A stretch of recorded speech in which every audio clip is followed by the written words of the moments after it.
guys hear that? It's nothing. It's the quietest this room has ever been. And that's because we're now on day 3 of all my mining equipment not running. And it's a big problem. That's what we're going to get into in this vlog. But on a positive note, my video guy and editor is out getting a gumball machine, which we totally need for this mining operation.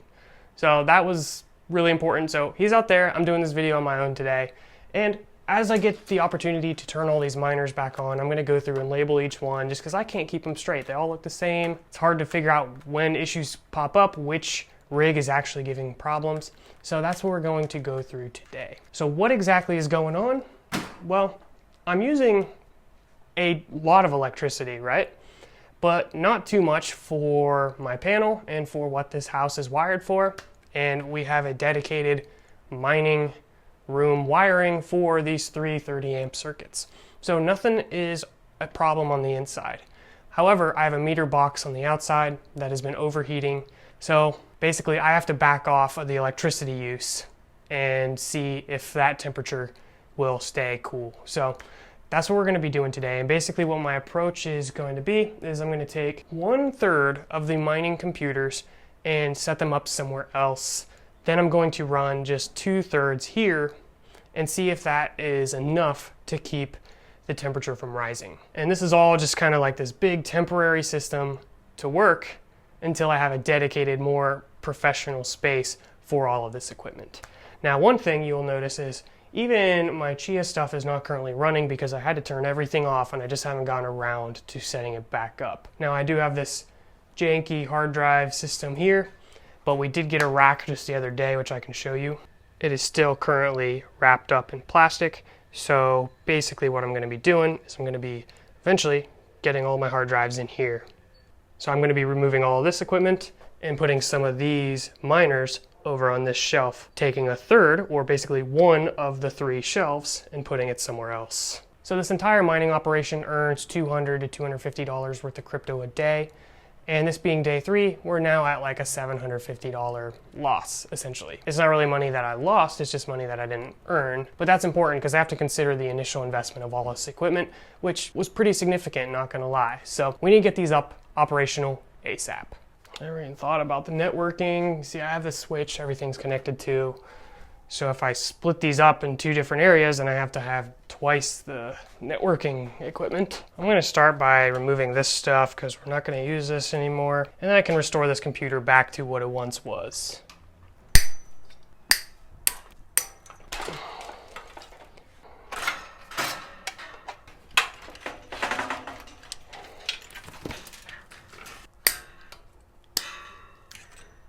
Oh, this thing's heavy. All right, where do I want to put this? The floor looks nice. That looks like a great place. Whoa, my bad. Oh, geez.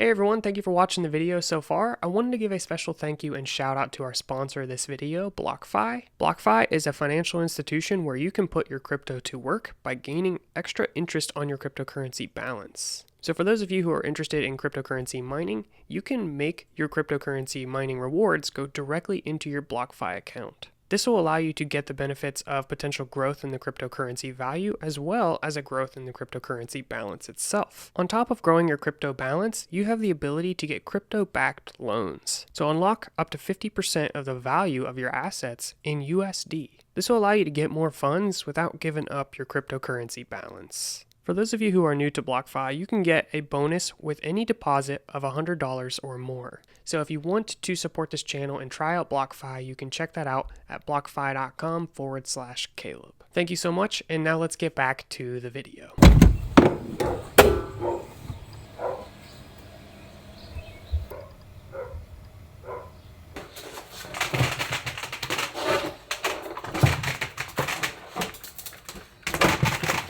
Hey man, you got a quarter I could borrow?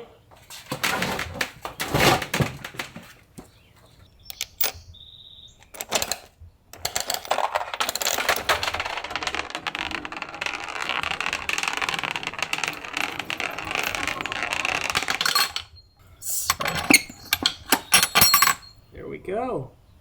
So we've removed about a third of these mining machines, and I specifically grabbed the ones with the highest density because some of these are missing some cards, and it makes more sense to have as many cards per unit. So I got those set up in a different location, so I'll show you guys that now.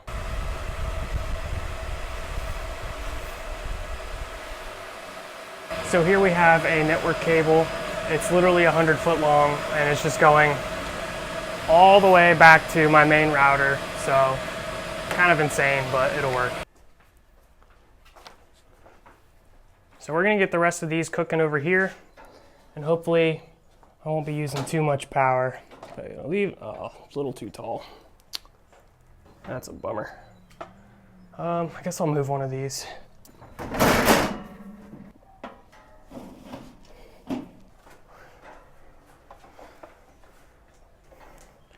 Just gonna set this in here. There we go. It's not really the ideal location for it, but whatever. Okay, that's even worse. I think I'll just set it on the floor. You mind helping me with this? Come on. So I just brought this shelf down, and now I'll be able to set that open rig on top of this guy. Lovely, just don't bump it. This is a standard plug, so I actually got a replacement plug that'll fit these 1600 watt power supplies. So this is a C20 to C19. Here are both of the ends. This will pop in right here. So now what we're going to do is we're going to plug everything into this switch up here, make sure everything is running, and then just kind of check, make sure everything's good. All right, at this point, everything should be connected, so we're just going to power it on, and we should be good from there. Basically, we split out the power usage across 2 locations, so that should resolve our issues. And we'll just check the temperatures, make sure everything's good. But yeah, that pretty much concludes it. So let's just power these on.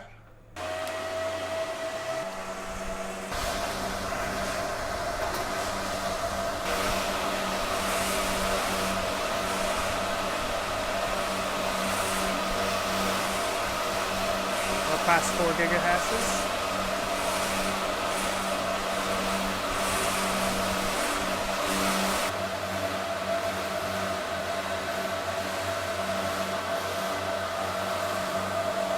Thank you for joining me on this little journey here. Unfortunately, even with cutting back significantly on the amount of power draw, the meter box was still getting a little toasty. So most likely I'm going to have to back off a little bit and replace that, which stinks, might take some time, gotta coordinate that. So I'm just gonna be sitting on some GPUs that aren't running for a little while. But we at least have some of them running, so we're making progress, and we're figuring out what kind of barriers we have to break through to get a really good mining operation. And this is a really important one because we don't want anything overheating. So stay tuned for what we have coming up next. I don't know what it's gonna be, but hopefully we can make some serious progress here soon because I want to actually grow this operation. So most likely I'm going to have to eventually find a dedicated place to do all this that is designed for what I'm trying to do.